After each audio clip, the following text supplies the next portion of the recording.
Today I am going to talk about the private and social value of consumer data in vertically integrated platform markets.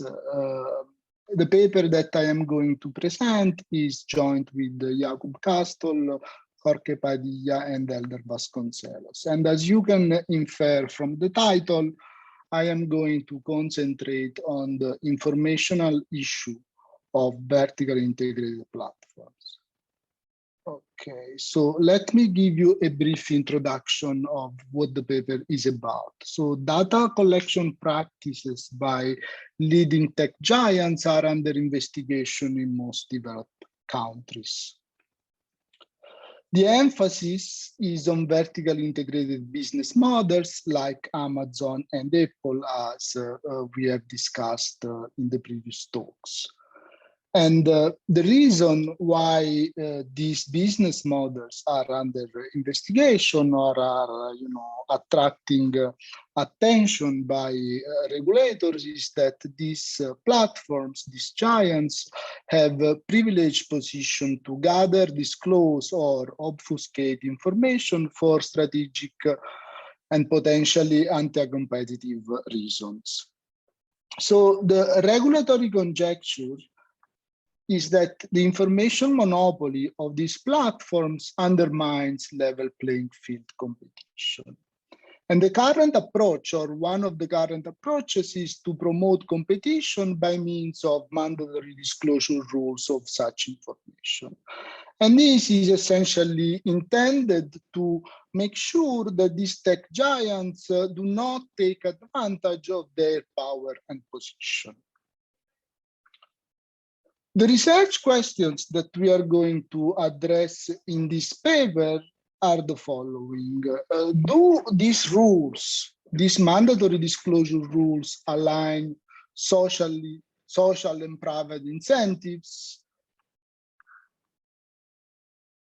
When platforms are constrained to share their private information with rivals in their marketplaces, will they over or underinvest in the amount and accuracy of consumer data that they gather? If so, if there is a misalignment of social and private incentives, the question is what type of regulatory intervention we need to introduce in order to improve or restore efficiency. Okay. So the model is essentially capturing in a tractable way 4 relevant features of these markets, and in particular, competition between participants to a marketplace. Ecosystem effects essentially are all those effects that the platform generate when it invests in the quality of the ecosystem offered to the participant. Then price discrimination incentives and information acquisition incentives. So in the baseline setup, which is the setup that I'm going to present in this short talk, a platform is allowed to, it allows a third-party seller to distribute through its marketplace. So the platform designs a marketplace, and this marketplace hosts a third-party seller. But the platform is also vertically integrated with a retail unit that distributes a private label in competition with this retail unit of the platform. There is price competition between sellers in the downstream market, if you want, so there are differentiated products.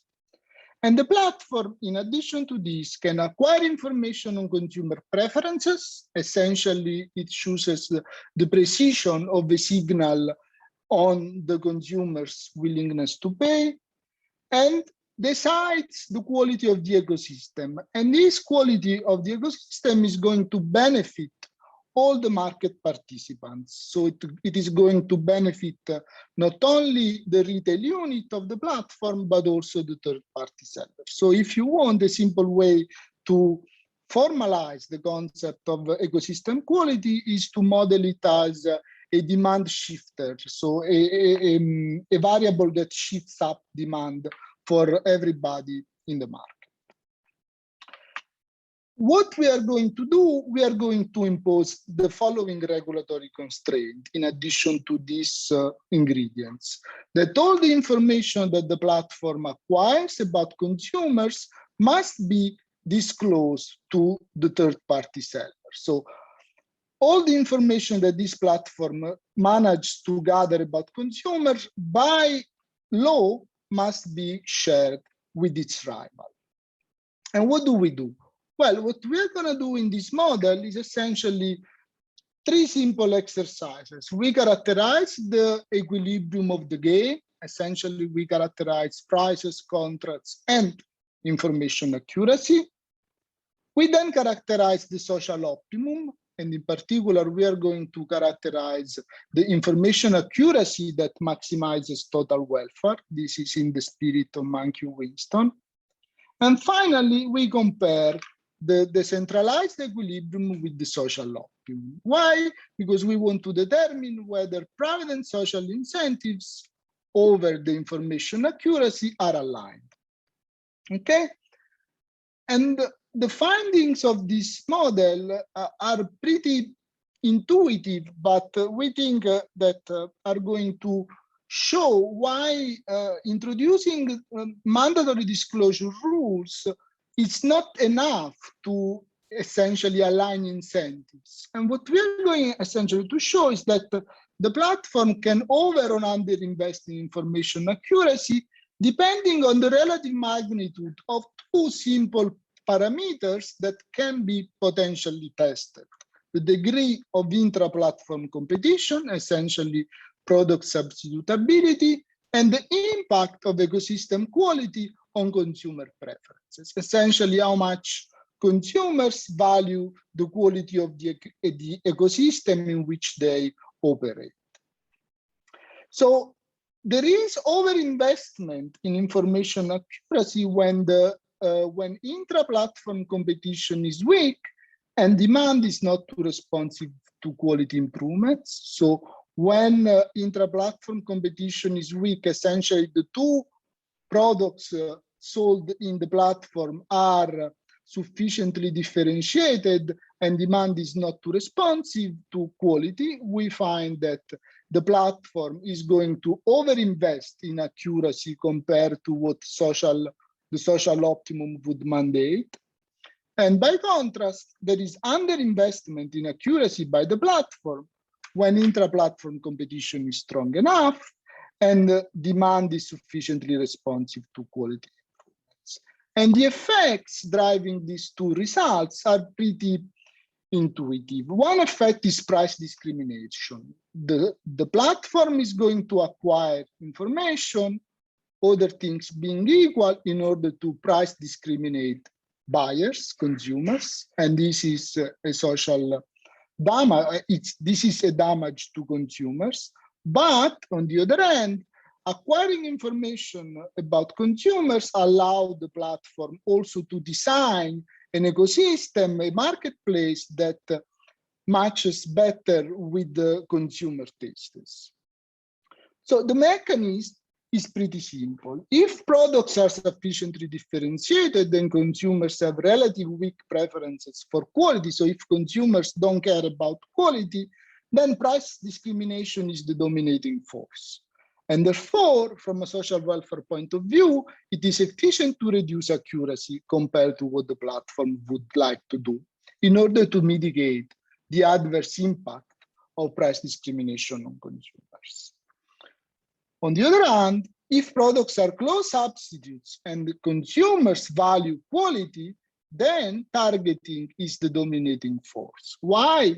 Well, because in this case, being products close substitutes, competition takes care of price discrimination, and then the platform is going to choose too little accuracy compared to what the social planner would want, because the platform is not going to internalize the positive effect of targeting on consumer cycles. Okay? So, maybe I rushed too much, but the scope of this simple model, of this simple exercise, was to investigate what are the effects of these mandatory disclosure rules on the private and social incentives to acquire information. And what we show is that, mandating this sharing of information in this type of markets is not enough to align social and private incentives. What these rules are going to do, they're going to, in fact, distort in a non-obvious way the ex-ante incentives to acquire information and invest in ecosystem quality. And therefore, if we really want to think of these remedies, or if really want to enforce these rules, we should also complement them with remedies that regulate the information management activities of these platforms. For example, we may want to reduce or increase the cost of collecting information, for example, by giving consumers rights on their more rights on their privacy or less rights on their privacy, depending on whether we are in the regime of overinvestment or underinvestment, or equivalently, what we could do, we could subsidize or tax the investments of the platforms in their ecosystem quality. So in the end of the story, the end of the story is that essentially mandating these platforms to share information with third parties is going to expropriate them from an investment that they do, and this investment may have ambiguous effects on consumer status. And therefore, I think more research has to be done in order to understand empirically what are the potential sources of other effects that may generate social value or social damages in this market. Thank you.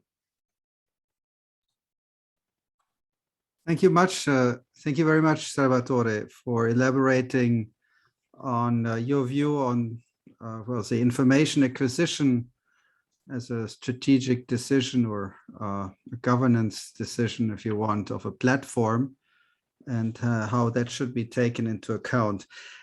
I was wondering, we have been, I think, in all the three presentations emphasizing the role of intra-platform competition. In some environments, there is still some inter-platform competition. So how does competition between platforms affect the message of what you've done? I think that one effect is on price discrimination, because if there is competition also inter-platform, the price discrimination effect is going to be weakened, because platforms are going to compete by reducing price discrimination. That's my guess. And therefore, the effects on the quality of the ecosystem is going to be more important. More important because competition is going to take care of price discrimination, not only within, but also across platforms. And therefore, the quality of the ecosystems offered by these platforms is going to be much more important. And therefore, there is going to be a race to the top. But in terms of quality, I agree with you that this is an interesting topic. And in fact, the follow-up of this paper is to build a model where there is also competition between platforms, and consumers and sellers can multi-own in the two platforms. Thank you very much, Salvatore.